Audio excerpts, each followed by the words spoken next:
হতাশা মাদক দিয়ে দূর হয় না। হতাশা দূর হবে, বলে দিব, তিনটা জিনিস, মাত্র তিনটা। কয়টা ভাই? এক, 5 ওয়াক্ত নামাজ। এক কি? নামাজে আপনি অজু করে সেজদা দেন, ইনশাল্লাহ আপনার মনে প্রশান্তি না আসলে আমাকে এসে বলেন যে আসে না। চোখের পানি, মনের আবেগ যা আছে আপনার ভিতরে, কষ্ট, দুঃখ, যন্ত্রণা, সব আল্লাহকে ঢেলে দিবেন ইনশাল্লাহ। নিজের আবেগ ধরে রাখবেন এখানে, আপনি আল্লাহর জন্য ঢেলে দিবেন। মানুষকে আবেগ দেখা কি লাভ? মানুষ আপনার চোখের পানির মর্ম বুঝবে? মানুষ কি মানুষের চোখের পানির মর্ম বুঝে? আপনার পিতা যদি মারা যায়, আমার কাছে এসে দোয়া চান কান্নাকাটি করে, আমি দোয়া করতে পারবো, কিন্তু আমি কিন্তু আপনার ফিলিংসটা বুঝতে পারবো না। আপনার অনুভূতি কে বুঝতে পারবেন?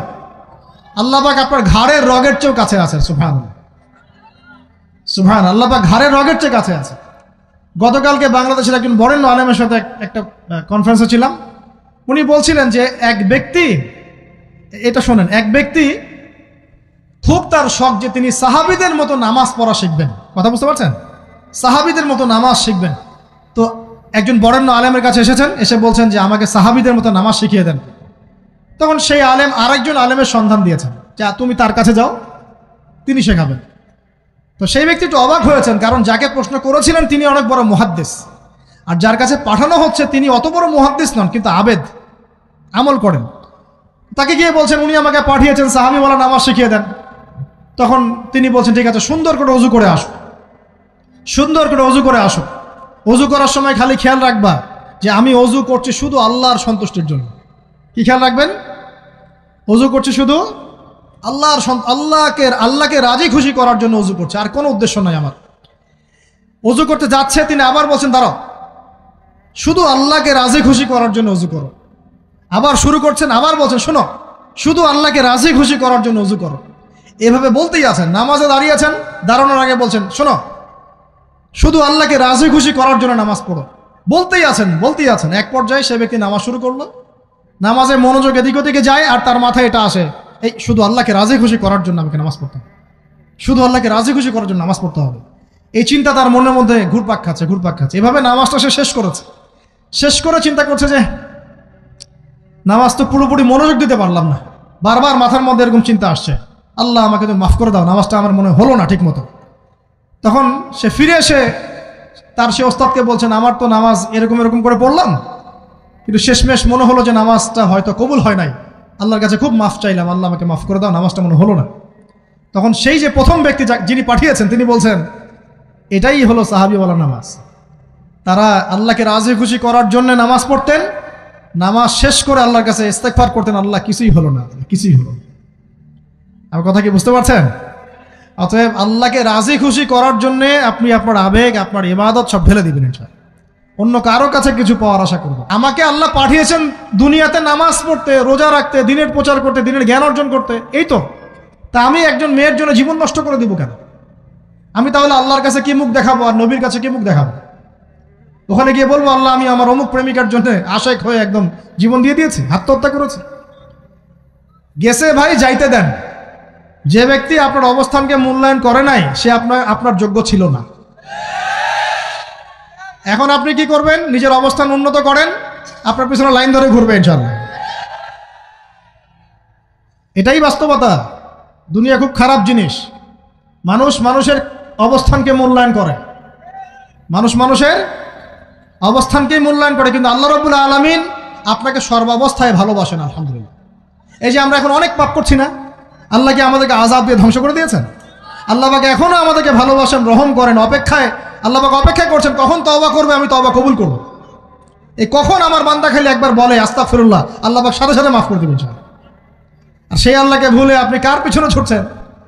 আমরা কিন্তু নিয়াত করতে পারি ভাই যে আমরা যারা ওয়াজ শুনলাম জীবনে কোনোদিন সিগারেটে হাত দিব না ইনশাআল্লাহ। রাজি আছি ভাই? অন্য বড় বড় জিনিস তো বহুত দূরের কথা। আচ্ছা, অনেকে রাজি হয় নাই কেন? আপনারা কি অলরেডি আসক্ত? আমি অনেক ভাইকে দেখেছি মাশাআল্লাহ ইফতার খুলেই একদম বেনসন টানা শুরু করে।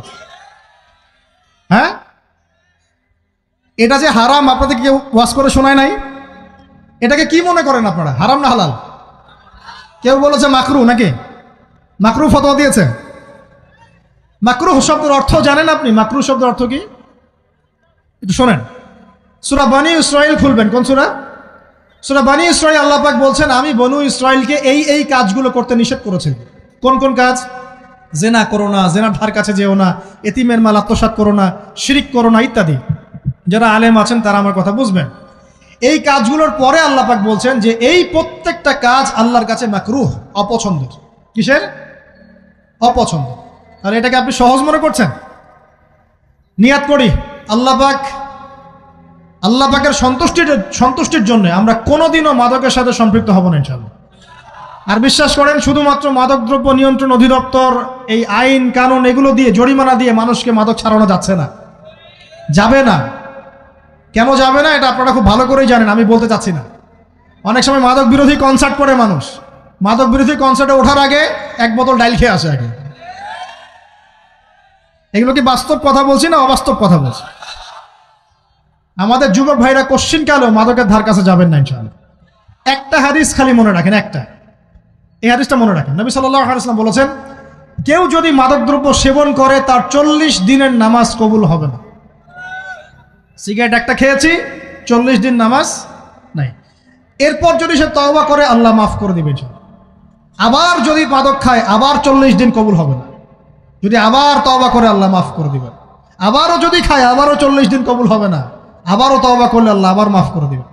চতুর্থবার সে যদি মাদক খায়, আল্লাহ রসুল সাল্লাল্লাহু আলাইহি ওয়াসাল্লাম বলছেন আল্লাহ পাক কিয়ামতের মাঠে তাকে তিনাতুল খাবাল পান করাবেন। কি পান করাবেন? তিনাতুল খাবাল। সাহাবীরা বললেন, ইয়া রাসূলুল্লাহ, এটা কি তিনাতুল খাবাল? কি? নবী সাল্লাল্লাহু আলাইহি ওয়াসাল্লাম বলছেন, এটা হচ্ছে জাহান্নামীদেরকে আযাব দেওয়ার পর তাদের রক্ত মাংসের যে পুঁজ বের হবে, এই যে ড্রিঙ্কস, জাহান্নামের হার্ড ড্রিঙ্কস, এই ড্রিঙ্কসের নাম হলো তিনাতুল খাবাল। আল্লাহ পাক আমাদের সবাইকে মাদক থেকে বাঁচিয়ে রাখে। আমল হচ্ছে কোরআন তেলাওয়াত। যে ব্যক্তি কোরআন তেলাওয়াত করতে পারে নিয়মিত, তার মনের মধ্যে এই হতাশা, এই ভীরুতা, এই কাপুরুষতা কিচ্ছু আসবে না ইনশাআল্লাহ। আমি গ্যারান্টি দিচ্ছি আপনাকে, হতাশা আসবেই না আপনার মনে যদি আপনি কোরআন বুঝতে পারেন। কোরআনের একটা আয়াত নিয়ে কোনো সময় দেখা যায় 2-3 ঘন্টা সময় পার হয়ে যাচ্ছে, আয়াতটা ছেড়ে সামনে যেতে পারছেন। কোরআনের ভিতরে ঢুকলে আপনি দুনিয়ায় ভুলে যাবেন কি হচ্ছে আশপাশে। আমি এমন অনেক আলেমকে দেখেছি যে একটা বই, পাতলা একটা বই, আরবি বই নিয়ে পড়া শুরু করেছেন,